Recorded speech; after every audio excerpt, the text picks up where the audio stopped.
Cancorla, I walked from this chamber today to Hibernia, the archway. I walked over 4 homeless people who I've no doubt are very eager. They're probably not voters and don't matter, of course, because this is a government run by focus groups. As you could see in yesterday's Examiner, the front page, a budget for the voter. Obviously, mental health and homelessness is, it's a very complex, dynamic relationship that seems to have just been forgotten by this government, because yesterday's announcement was appalling. Appalling to think that not one provision for homelessness, not one provision for mental health, and no provisions for disabilities. That's going to be your legacy. So alongside that failure, there was no provision for palliative care for a person, a citizen, who knows that they're going to die. Where would they go in their last moments in this country? What street would they choose to die in? And this is a question, in truth, it bothers me.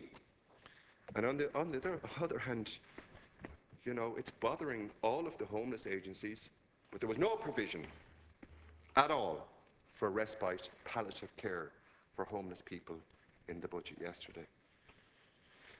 And I'll mention homelessness and housing and homelessness. It's a great social challenge for this country. The Labour Party sat at Cabinet for 4 years with the housing portfolio, and you simply watched this happen day by day, painful day. It has been evident since 2012, this crisis. It was brewing up. A Minister of State then, with responsibility for housing, John O'Sullivan, did nothing until that man came in on the issue of housing. The government only finally seemed to notice that the problem existed in our communities and in our high streets when we stepped over a dead man walking into our work. His name was Mr. Corrie, 100 metres down the road. And Mr.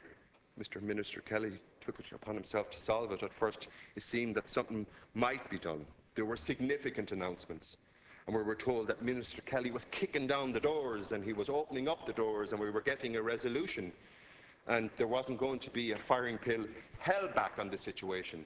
The dynamic that was going to emerge around this situation was going to be unequalled. And of course, Minister Kelly, he's not alone in his failure to confront this.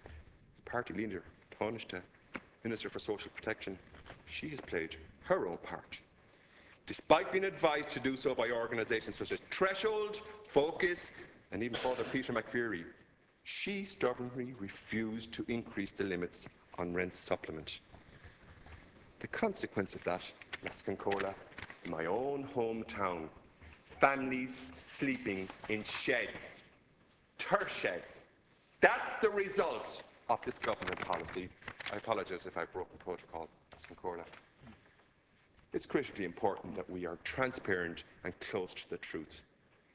The homeless crisis in this country is not a Dublin-centric crisis. It prevails across rural Ireland, and it's impacting on families.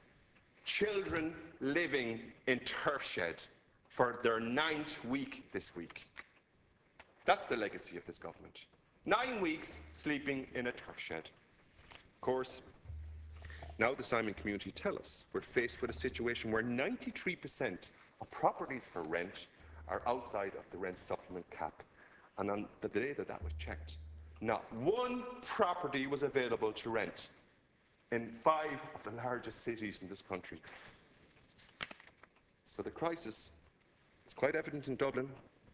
It's evident in my own home constituency in Galway East, where this government have abandoned a family to a turf shed. 9 weeks homeless. That's what's happening in this country. And tonight, that couple will sleep in a shed, and their children will sleep on a floor adjacent to them. And they will sleep there for months. They will sleep there for months as there are boarded up houses, voids, local authorities starved of the resources to help the most vulnerable. So this budget is a final confirmation that you have delivered exactly the fabric of what you are, a right-wing government. And it's been long overdue that that was said to you.